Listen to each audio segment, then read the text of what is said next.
Okay. So last year, the pandemic led to a more rapid rate of change for HR and international communications team than we'd usually expect in almost a decade.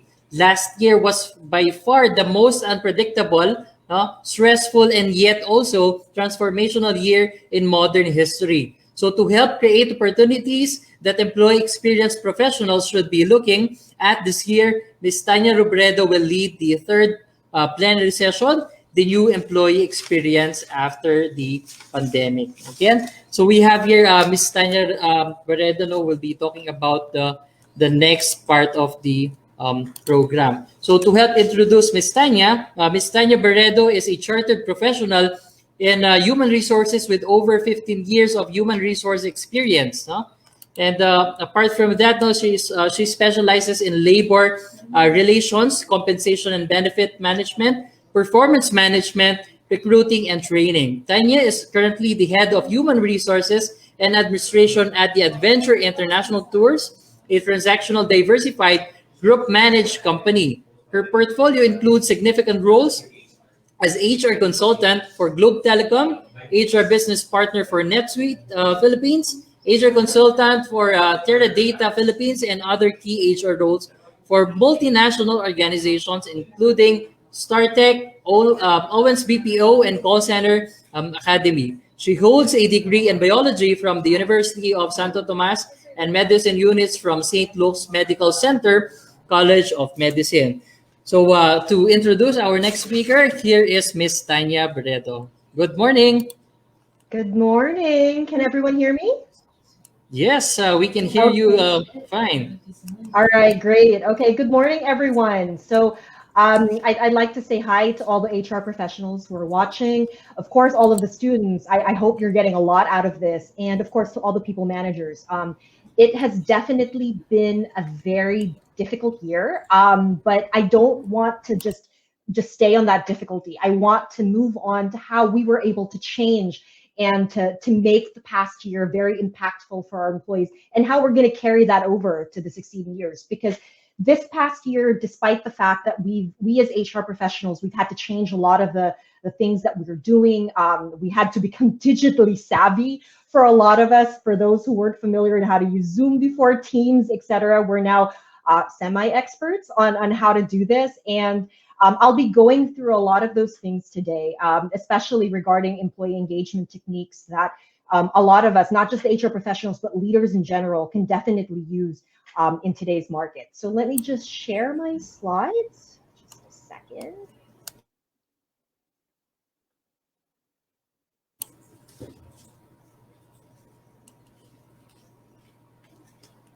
And there you go. We can see your slide now. Okay, great. Okay. Alrighty.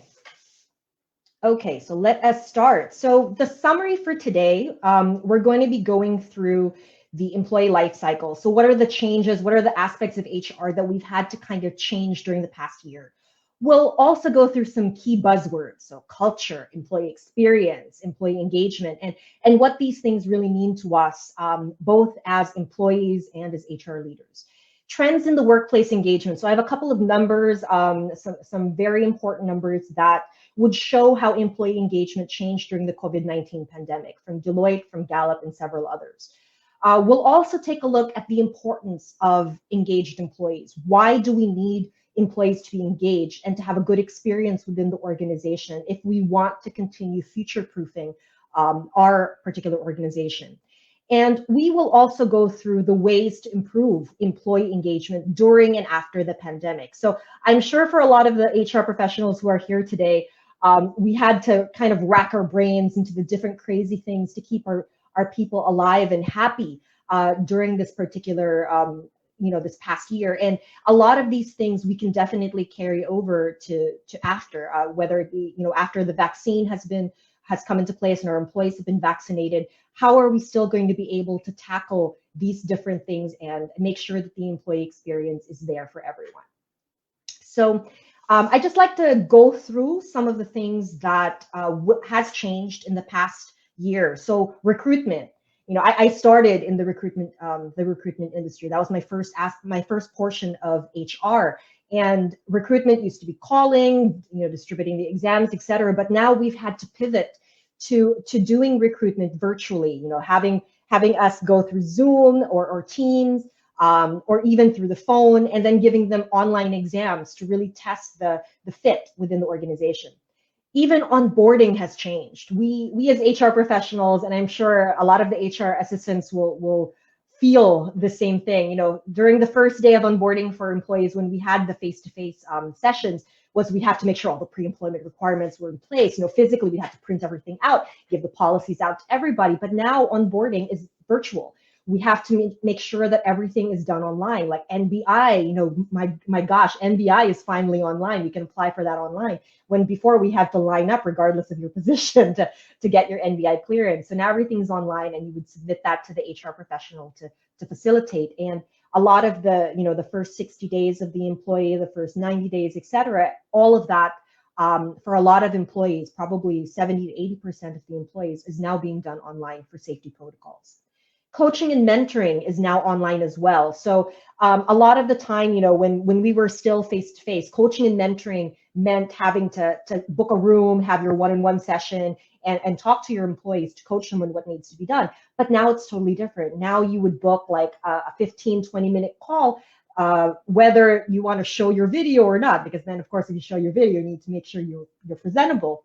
But of course, coaching and mentoring is so critical now because we're not with our employees face-to-face. We're not with them every day to guide them. So it's so critical to have those touch bases within the week, within a month, to make sure that your employees know what's going on. And even you as employees, you can reach out to your manager, and your manager should be there to really listen to you, whether it be a personal issue or a work-related issue, to help guide you in what needs to be done.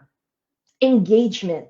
So, last year I was going through a lot of the things on Facebook and talking to some of my friends in the HR profession, what crazy things could we do online to make things fun? And I'll use this as a marketing point from my current organization with Adventure International Tours.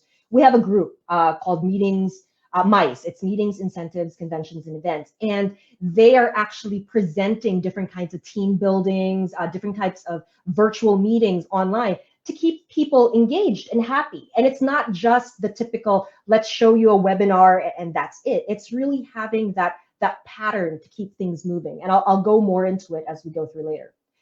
Wellness. I studied medicine, and I'm a firm believer in both physical and mental health. And during this past year, because of a lot of the onslaught of stress and working beyond your hours, and even what's going on outside your door. I mean, taking a look at the numbers of COVID cases, like back in April, it was just scary to take a look at what DOH showed in terms of the number of cases.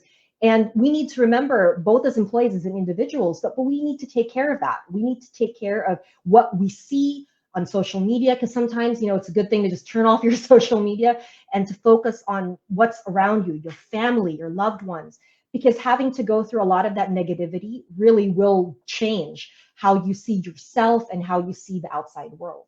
And offboarding has also changed. Gone are the days where, you would go through one department to another with a piece of paper, your clearance, and really just have to go around and have people sign it. It's changed now because a lot of the offboarding exit interviews are done online. Clearances are passed through email, and then discussions are done virtually also. And if you are having to do that at the office, all of these aspects have an added stress because you need to be safe. The safety protocols in the office, making sure that everybody wears their face masks, face shields, have that distance space in between to make sure that everybody's safe. It can add an additional stress level to our employees as we go on. So I just like to share this quick quote from a capstone guide to peak performance. In order to create great results, you first need to create that great employee experience. So despite COVID-19's negative effects, it's likely that we'll agree on one thing, all of us. And that's what we've learned a lot, whether it be about ourselves, about work, about anything. After local businesses were forced to close shop and then manage their employees remotely, and then there were some industries that had to work with their employees at the office with new stringent safety protocols, the learning curve for managers was very steep initially.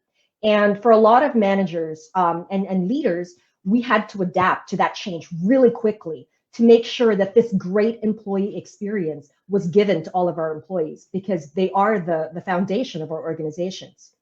And functioning with a lot of these valuable lessons was so key, because understanding what was going on outside and what we could do for our employees really helped boost that employee experience and that employee engagement. And really, even as we move beyond this pandemic stage, we need to remember that whatever we put together now during this past year, we need to continue it. We need to continue with the vibe and the excitement and the engagement that we're bringing to our employees, because that's how they'll stay. That's how we'll keep them on. Now, before moving on, I want to get a bit technical and talk about 3 important buzzwords that are critical to understanding what I'll be discussing later on. And that's culture, employee experience, and employee engagement. So I just want to kind of touch base on this. A quick explanation of culture, and I've heard the other speakers talking about how important culture is, and it's because it's the set of values, it's the norms, it's the guiding beliefs and understanding that is shared by members of an organization, and it's taught to all the new members. This is the way to feel, think, and behave. So really, culture, it's the way that we do things around here. And it's so critical that during your onboarding, you show that culture to your new employees so that they know what exists and how everything is run around the organization. Well, moving further beyond that, we have the employee experience. And the employee experience, it's the sum of perceptions that employees have about the interactions with the organization in which they work. Basically, it's the impact of the culture that you created on your employees. And of course, we have the employee engagement. So what's employee engagement? Basically, it's the emotional state that we feel passionate, energetic, and committed towards work. And in turn, we fully invest our best selves in the work that we do, because if you are engaged, you'll give your all to the organization. And this is the employee's emotional response to the employee experience. And I just want to touch base on that a little bit. When it comes to employee engagement, it really is that emotional commitment that the employee has to their organization and their employees, the mission and the vision and the goals. It's not about employee satisfaction. It's not the high salaries or thanking an employee after a long day of work. Many employees have made the mistake of treating their employee engagement as just a human resources issue. But I want to tell everybody here, in this talk today, that employee engagement and the employee experience, it's an entire organization's responsibility. It's an employee's responsibility. It's the leadership's responsibility. It's senior leadership's. It's the entire business that creates the employee experience. And all members of the leadership team, you should remember this. We are the ones who help create that, who set the pace as to what the experience for the employee will be. And I'm glad, with my current organization, that's something that I'm quite proud of. Leadership from the top, from our president, vice president, and the managers, everybody really creates that experience that we want. We care very much about the employees, and it trickles down. It really is the focus of management now, more than ever, to introduce work methods and practices that will help nurture that emotional connection between the employees and their workplace and help motivate them to remain within the organization. And if you take a look at studies, there are a lot of studies that suggest that employee engagement should be a continuous process of learning. Just because we do one particular activity now doesn't mean we're not going to do that ever again, or it doesn't mean that's what we're going to be doing every month. It changes based on the needs of the organization, based on what the employees want and feel, and how leadership sees that the organization needs to move forward. So employee engagement, it's an ever-changing, ever-growing kind of experience for our employees. So I'd like to just touch base really quickly as well on the trends that we've seen with COVID-19 era trends. So this was based on a Deloitte study. In Q1 2020, employee perceptions initially declined. So why is that? Well, if you recall, back in March, there were a lot of companies who were scrambling to make sure that the people who were critical to work had their laptops, had internet connection, had cell phones, so had ways to work. And there were some employees who felt, oh, you just care about the people who are going to work remotely. What about us? What about us who are not who are not going to work, who might be on leave without pay? How do you feel about us? So a lot of those perceptions, belief in the organization really did go down in Q1. But in Q2, when we started to really understand what kept the employees going, how do we keep the people engaged, how do we keep them alive? Because, like, for example, with our organization, even if we had employees who are in LWOP, we found ways to compensate them, to give them something that they wouldn't go hungry, that they would, that they wouldn't have difficulties during the time when most people were really struggling. And that was the first 3 months of the first 3 months of the pandemic. So scores really began to recover, and actually they climbed well above the normal levels in 2019 and 2018, because we as employees started to see, wow, our employers care about us. But in Q3, it kind of steadied out. It started to normalize, but it was still slightly above the 2019 benchmarks. And it's because, a lot of the engagement, a lot of the activities, learning and development programs came into place during this time, and it was so critical for us. But what's noteworthy is that during the survey, items related to COVID-19 response were trending high. So that's, how did your employees take care of your safety? How did your employees care for your well-being and health? For example, in our organization, we, at the beginning of the entire pandemic, we would have calls, we would text our employees just to check on how they are doing physically, how mentally, and also how their families are working. Because of course, if your family member is also, not doing so well, whether physically or mentally, it will affect you. So there were some organizations that did that to touch base and check on their employees during that time. So a lot of how we as leadership work towards COVID-19 response was so critical.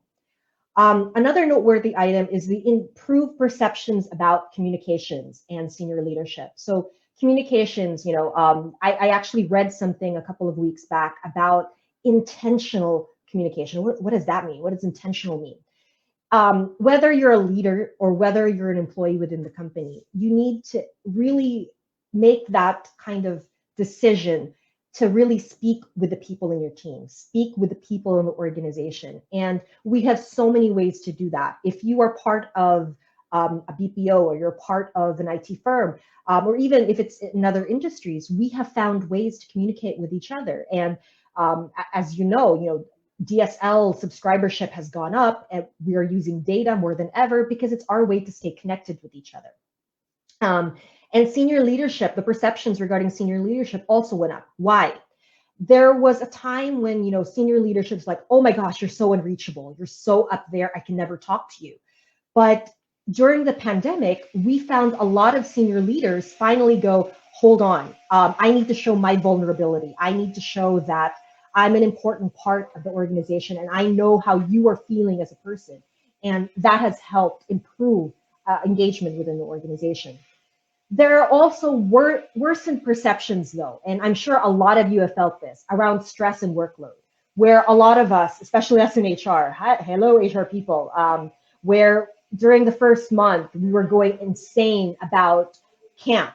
We need to make sure that all of the employees who were eligible for camp got a camp, that we were able to apply to all of the DOLE requirements online, submitting our flexible work arrangements, etc. And even for the operations, there was a lot of stress for the skeletal workforce, making sure that shuttle services were there. And for even the people who were just working from home, stress level has gone up exponentially, because working from home for a lot of people meant there was no beginning and there was no end. And there were also a lot of people who had additional workload, especially those who are working in digital companies, because they had to develop new programs, new apps to make sure that working digitally worked. So a lot of these things changed during the past few months. Now, I'd like to share with you a study made by McKinsey showing how organizations have stepped up during the critical areas during COVID. So 78% have indicated that their organization responded to the crisis appropriately. 80% indicated that leadership has acted proactively to protect their health and safety. And 77% have indicated that they have the necessary information to plan and adjust to the new ways of working. So organizational responses have had a tangible impact on employees, compared with respondents who were dissatisfied with their organizations' responses to how the COVID-19 pandemic came about. Those who say that their organizations have responded particularly well are four times, guys, more likely to be engaged and 6 times more likely to report a positive state of well-being. While these results, they don't offset the tremendous uncertainty and anxiety that a lot of us continue to feel. They do point to a distinct sense of employee confidence and trust in the organizations and leaders at this time.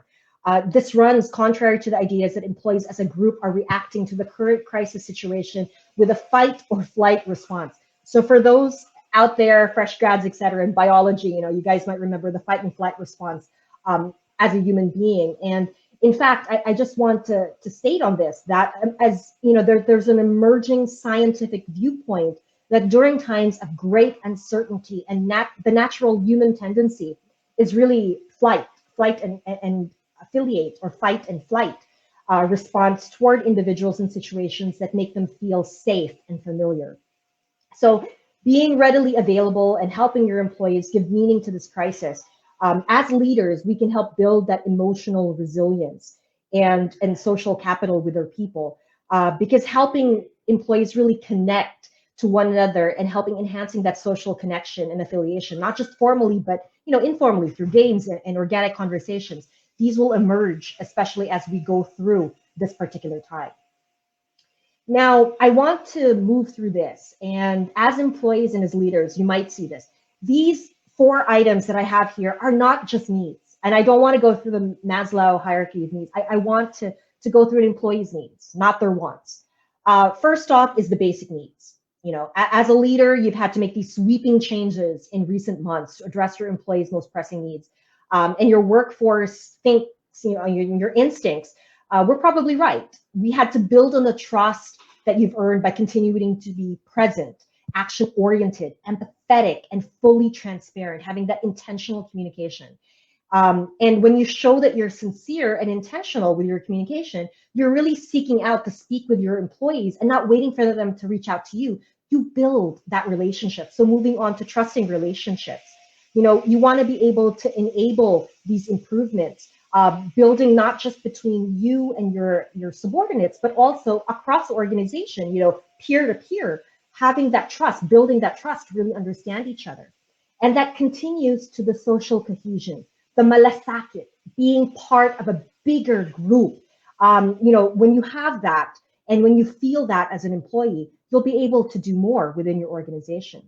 But after all of that, you need to remember one thing. You also need to know your why, not just organization-wise, but your why as an employee. What's your individual purpose within the organization? What can you contribute to the organization, and how your leader can best help you in doing that?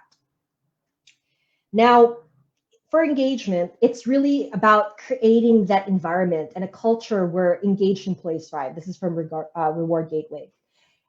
Engaged employees making better decisions for their companies and clients because they understand more. And engaged employees are also more productive because they like or love what they're doing. There's that passion behind it.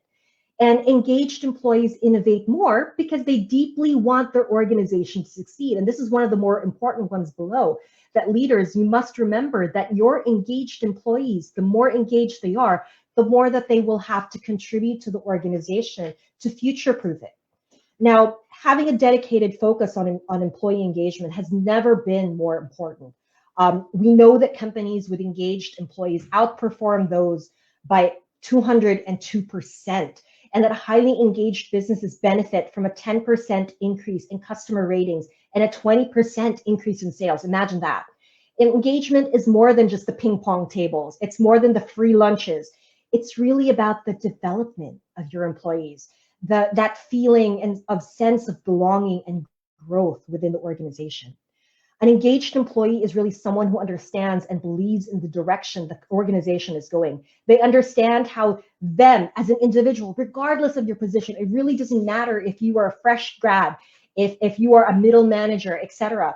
If you understand how your role affects and contributes to the organization's purpose, its mission, its objectives, you'll really be more into the company.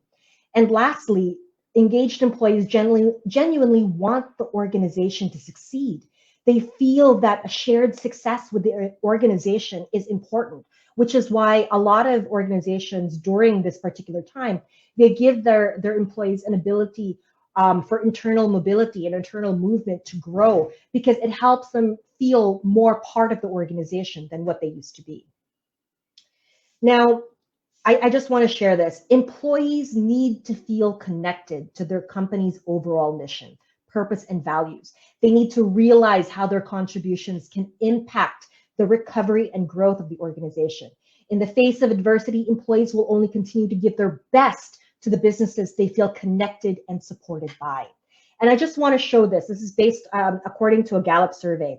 It has become all the more apparent as employees have turned to their leaders to connect, support, and recognize them in the changing world of COVID-19 pandemic.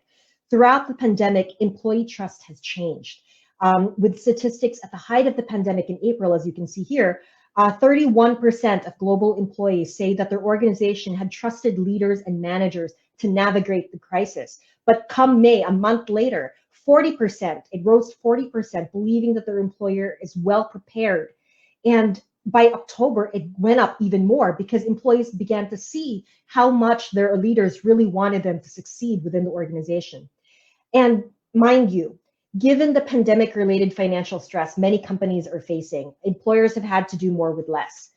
HR has never had to juggle so many hats, from improving the employee experience, streamlining processes to positively impact budget, and exploring new ways to connect leaders and employees, putting in strategies to increase productivity, just to name a few. So I just want to share, I come from the travel industry, and the travel industry was severely impacted by the COVID-19. And I know all industries have been, but for us, for example, with Adventure International Tours, 2019 was a banner year for us, with so much in revenue, both for corporate and leisure travel.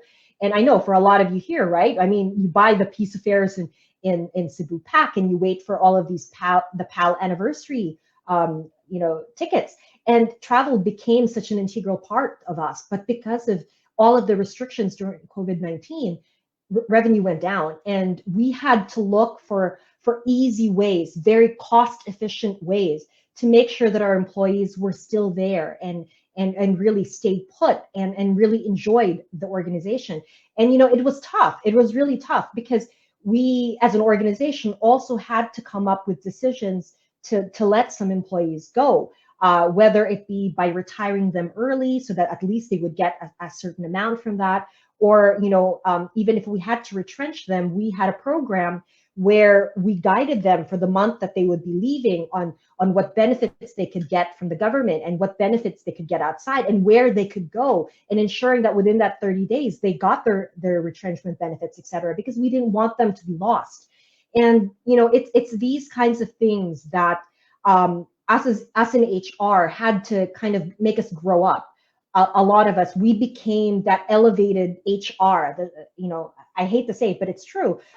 We became a shining star for the business, and even post-pandemic, employee engagement will matter, because this offers an opportunity for us in HR to be the hero of the business, and the business will continue to rely and survive and thrive because of the things that we were able to contribute. Gone are the days in HR that we were pencil pushers and liaison officers for government mandated benefits. Now we've had to grow up to become the strategic business partner for all things that are people related. So as I mentioned earlier, I wanted to go through a couple of employment engagement strategies during the pandemic. I'll start off with some things that leaders can keep in mind and then move on to what the organization can do. So I'll start off with the leaders. So we have first off, taking a supportive management approach. And this means, during the work from home scenario, senior management who didn't have to work remotely, who didn't have that remote working measures in place during the pandemic, had to find a way to manage their team's performances from home. So some common online methods were daily meetings, frequent one-on-one check-ins. And for many, having that frequent check-in led to micro goal setting and giving employees the opportunity to receive that constant feedback. This coaching approach really allowed management to easily assess and measure progress while boosting team productivity, because this helps keep people engaged because you're speaking with your manager and you know what's going on. Aside from that, you want to make sure that you are also creating a positive work environment. So how do you do that? For a majority of us, a change in environment was the biggest challenge. Before, gone are the days where we went to the office having to commute 3-4 hours to get to the office, where everyone is among colleagues in work to work mode. We can see each other in the pantry. We can make chica chica by the coffee machine. But now we're home. So where varying changes have been there, for a lot of us, we have that anxiety of being alone, or even having young children run around, or taking care of our parents, or listening to the dog that's barking in the background, hearing the rooster that's crowing in the background, or even, and this has happened, I've seen this a lot during meetings, having your significant other, walk behind you during a Zoom call. And there have been times where the significant other might not even be wearing a shirt or whatever, not being appropriately dressed. So all of this could be disruptive to your positive workflow. So that being said, the flexible work environment that we've experienced has really changed our understanding of work, the work-life balance. Working from home has allowed employees to do their work while attending to these personal needs. And this has served as a reminder to managers that there are a number of non-work related factors that can affect the employee's mindset and therefore engagement. In the post-COVID period, we as managers, we should not forget the importance of constantly creating that positive work environment for the employees. This should include, making sure that how work would fit into the employees' lives, and not the other way around. It's no longer like that. We need to see how our employees live. We need to understand that we pay attention to the factors that impact the employees outside of work. So some recommended solutions would be working from home. How are we going to take care of the childcare facilities, pet areas, mental health days are so critical now. We call them in my current organization SL, so sanity leave for our mental health days. Because when employees feel that their personal needs are being valued by management, their emotional connection to the organization is strengthened, and they're more likely to stay on. The next one is encouraging that trust in leadership. So during COVID-19, employees have had to trust their leaders to take them to the right direction to make tough decisions for the future. So a key part of trust is leadership and transparency, where employees have had that visibility into what's happening within the organization. Of course, they can't see everything what's going on, but of course, leaders have had to be more transparent in what's going on. A key part of it has been communication between management and employees and how the organization is tackling COVID-19. Some examples are like, for some organizations, discussing how it's going to affect the organization, strategic plans of acquiring new clients, and even possibly reshuffling and retooling some of the employees because one particular group can no longer work remotely. So how do we transition them to something new?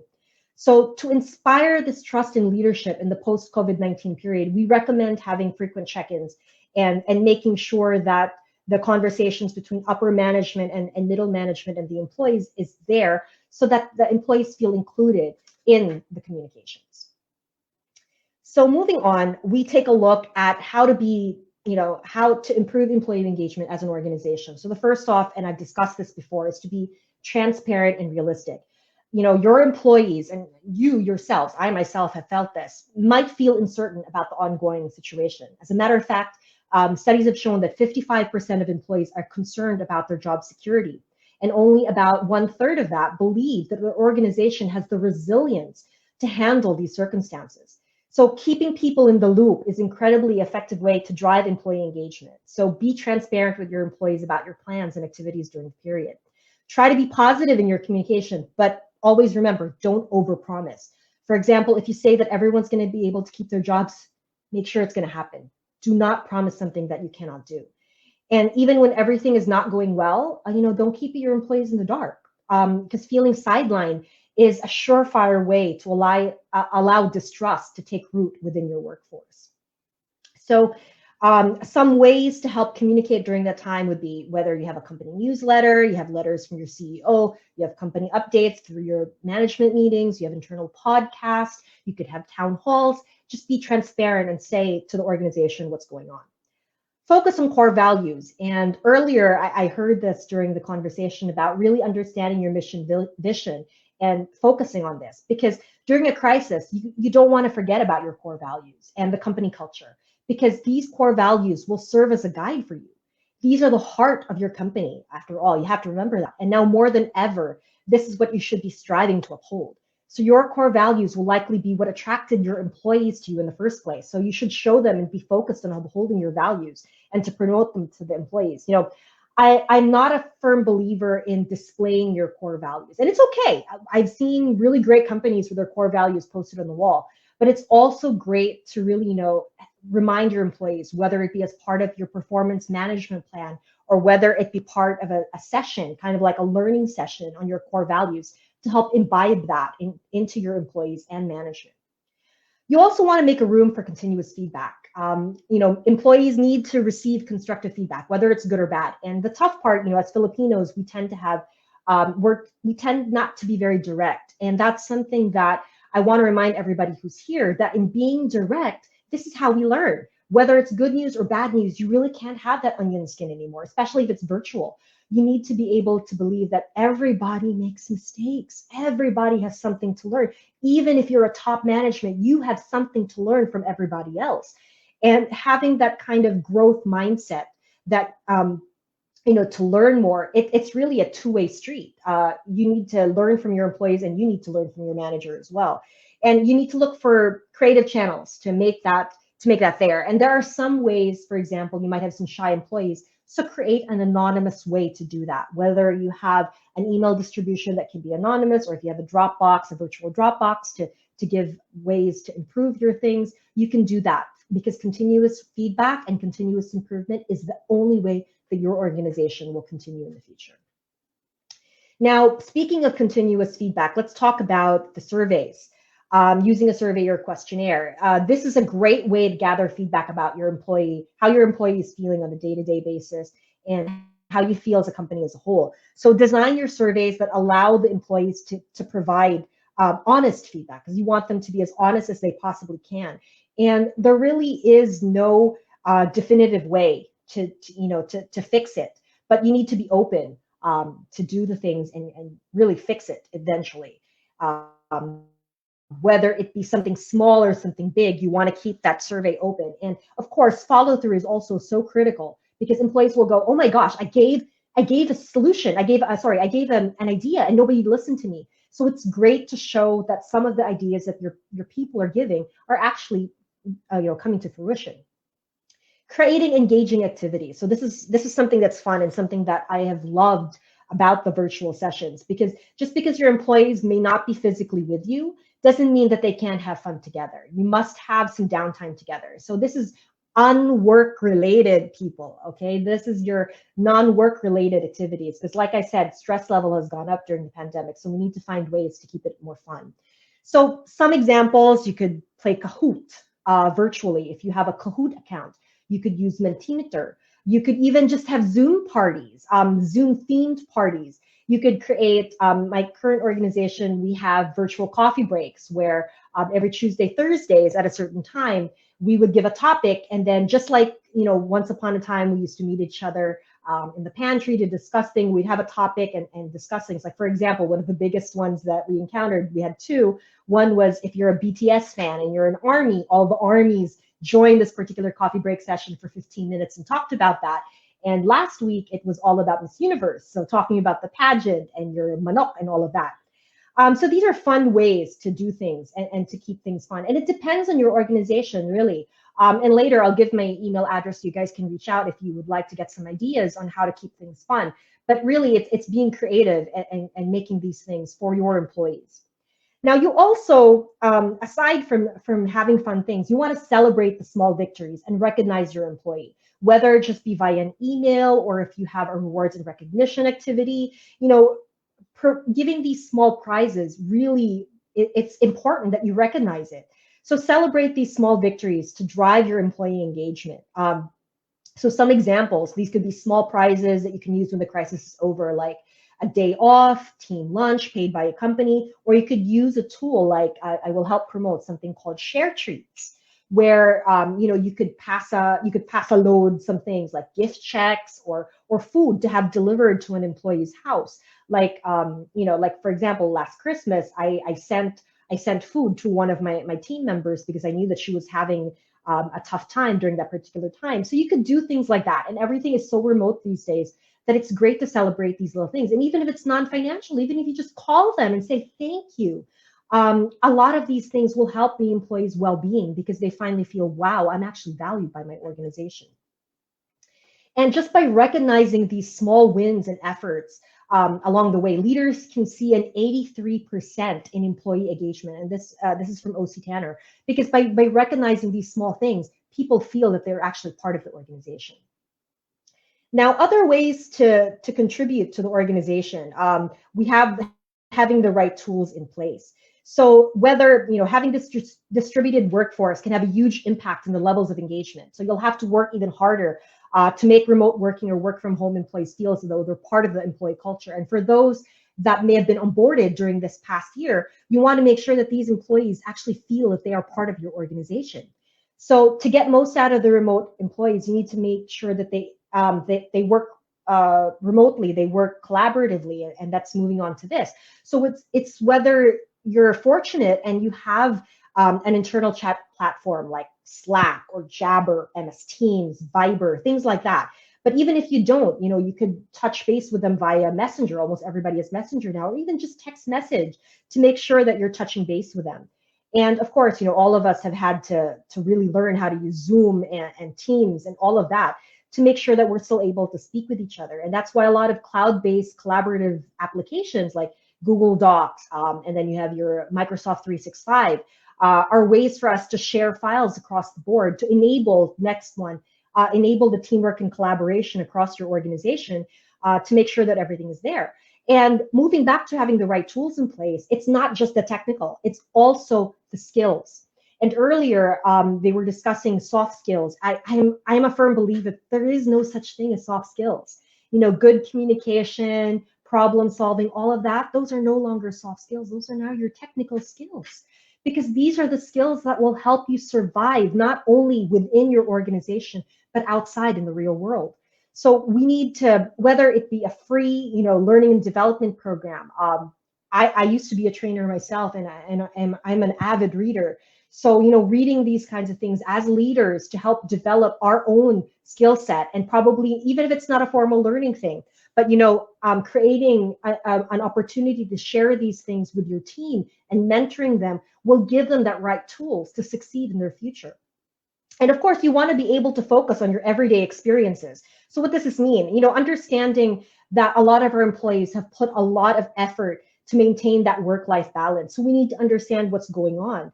We need to find ways to understand if our employee is suffering, if they're struggling, and make sure that we have these continuous things, that it's not just, oh my gosh, this person's having a hard time, let me get in touch with them. But after a month, you forget about them. You want to make sure that there's follow through and that you still reach out to them continuously. And don't forget that this also includes inclusion. So yesterday, I heard that having that sustainable and inclusive environment, that regardless of what this person is going through and who they are, whether it be their religious beliefs, their gender, their gender identity, we as leaders and as employees and as people need to keep these people understanding. We need to understand them and be part of them, because they are our employees. They are us. They are our teammates. And an incidence of great work really does increase 83% when your employees feel connected to your teams. So if your employees actually feel, oh my gosh, they care about me, they understand me. I may feel like I'm a weirdo. Like, for example, I'll be very honest. I feel like I'm a weirdo. I'm a homebody. I actually thrived during this pandemic because I love staying at home. Even if I watch Netflix, I use my PlayStation and all of that. But the thing is, my teammates understand the weirdness in me. And that's what we need to understand. Everybody is weird. There's no such thing as being normal. And when we understand that as an individual, that employee will feel, oh my gosh, I am connected to the organization because they understand me. Now, we also need to remember that not all employees can work from home. There are still millions of employees around the globe who can't fulfill their roles offsite. So that would be your healthcare workers, your construction workers, those who are working in factories. And they are facing a lot of major challenges right now. And we need to understand them as employers. We need to find ways to support them and provide exceptional employee experience, whether it be in additional bonuses or allowances to kind of help them to come into work, or shuttle services, little things that can help make their life easier when they go on site. And one of my favorites here is strengthening the atmosphere of trust. And I've talked about this before, but employees need to trust the leadership. They need to trust the leadership, their managers, and of course each other, because employees value the autonomy, and they will hardly appreciate being micromanaged. Trust me. So if you use any tools that will help monitor their activity and performance, let them know how you're using it and what information you need to get from them. And remember that a company doesn't work from the top down. I want to remind everybody that it doesn't work from the top down. We as leaders need to remember that the organization works from the bottom up. They are our foundation, and us as leaders, we really need to understand that if that foundation is cracked and they don't trust us, they're not going to give their all to the organization. So as I've mentioned before, ask your team to provide feedback frequently and regularly, because the more that they're involved in the company's decisions, in the company's changes, they will feel more valued and more respected as individuals, and in turn will help grow that atmosphere of trust. Now, finally, of course, and this is common sense, but I don't know how many times I need to remind companies this, you need to show them that you're a good company. You may not feel that now is the right time to be demonstrating that your corporate and social responsibilities, but just like Sir Oscar spoke about with Coke, we are not just part of an organization. We are part of this entire community. We are part of the Philippines. And it is our responsibility to make sure that people who are having a hard time outside, that we are being able to give back. And you can start small. You can start within your organization. If you see somebody who's having a hard time, you want to be able to give back to them, listen to them, talk to them, share your experiences, and just be there for them in whatever way and method it may work for them. And just remember this, okay, all leaders and people managers who are here, that your reputation will be enhanced and you will be the company that is socially responsible. Because something that a vast majority of the millennials are looking for is the value in the company. What have we given back? And come 2025, when the millennials make up 75% of the workforce, you will be one of the preferred employers. What's more, with a company's action in the crisis, this will affect your customers' behavior. In a recent study, 65% said that they expect the company's actions during the time will impact the brands that they decide to purchase in the future. So this can be the same case for employees who are applying for jobs. I have had candidates ask me, what did you do for your company? What did you do for your employees during the COVID-19 period? So you as an organization should bear that in mind, that how we treat our employees now during this crisis is how people will see if we are a preferred employer of choice in the future. Now, post-pandemic, I'll just go through this really quickly.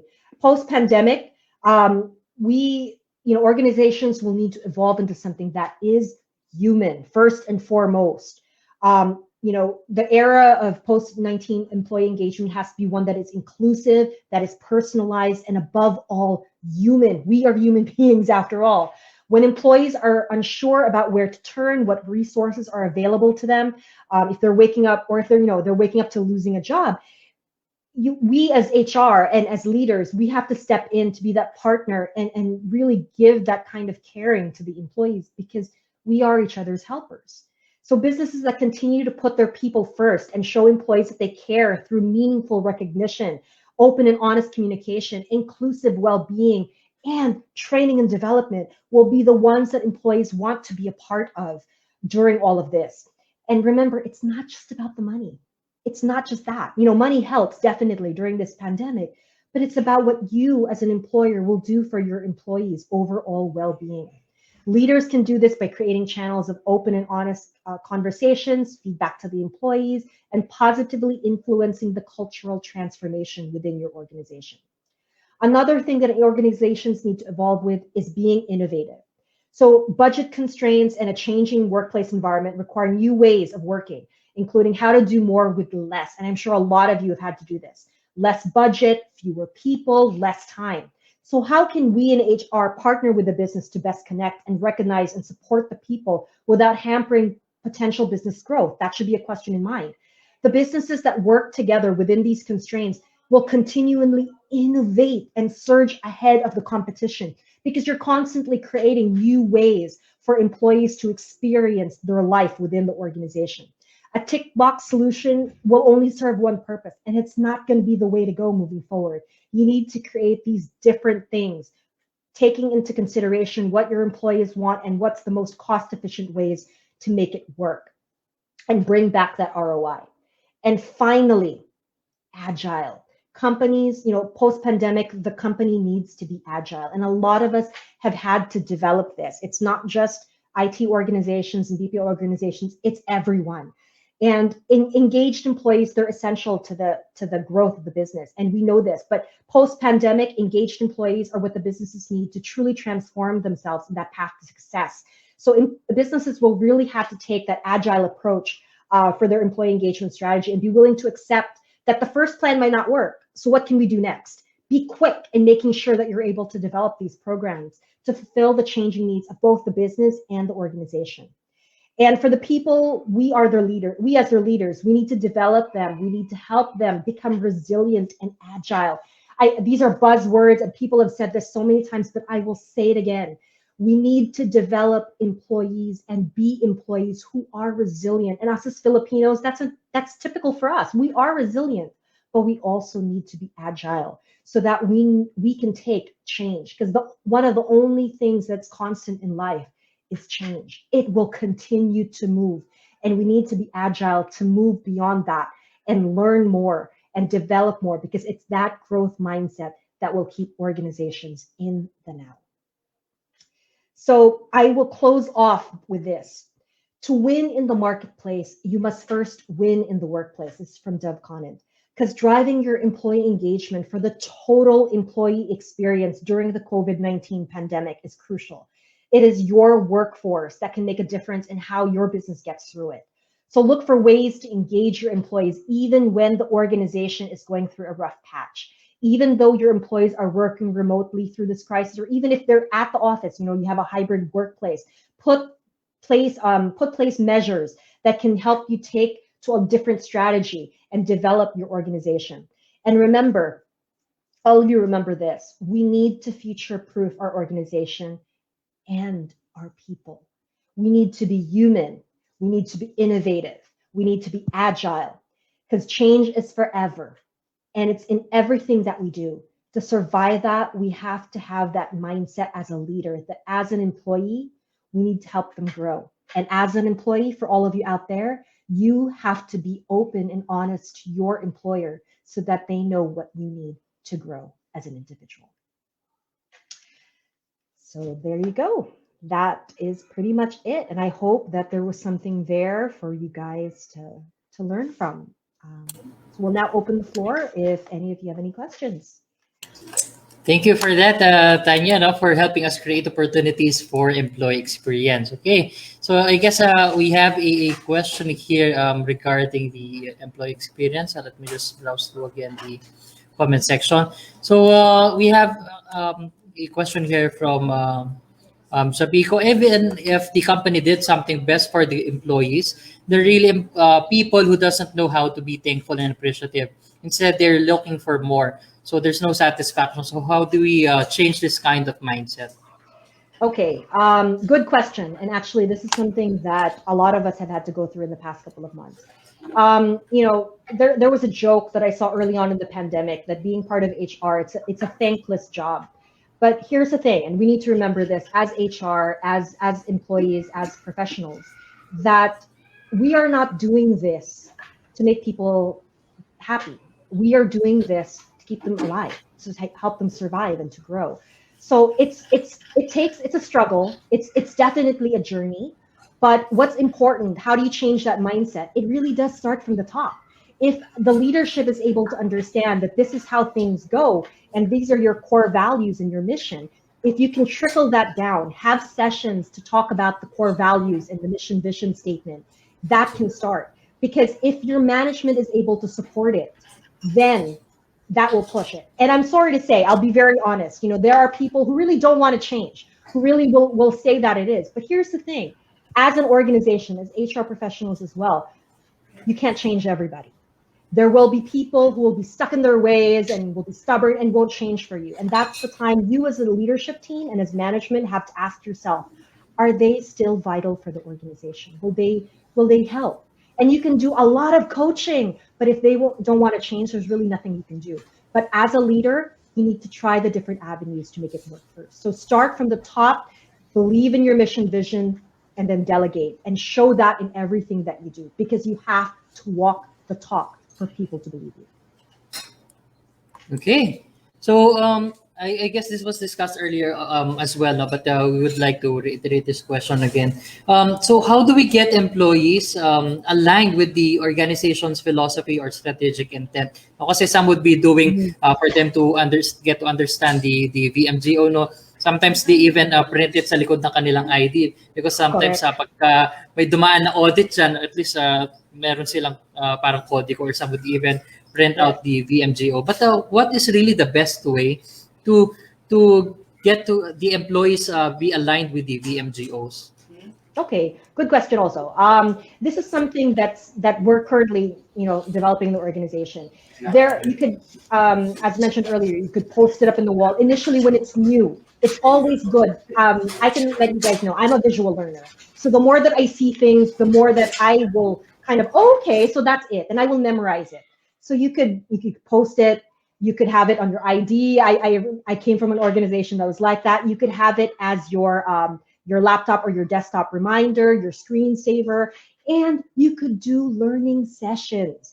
One way that we used to do it, we would choose one core value for that month, and we would do learning sessions with the different groups on how this particular core value affects this particular department. So how we can best exhibit it through that. And because the only way that you'll be able to learn that core value, not only when you just see it, but when you practice it.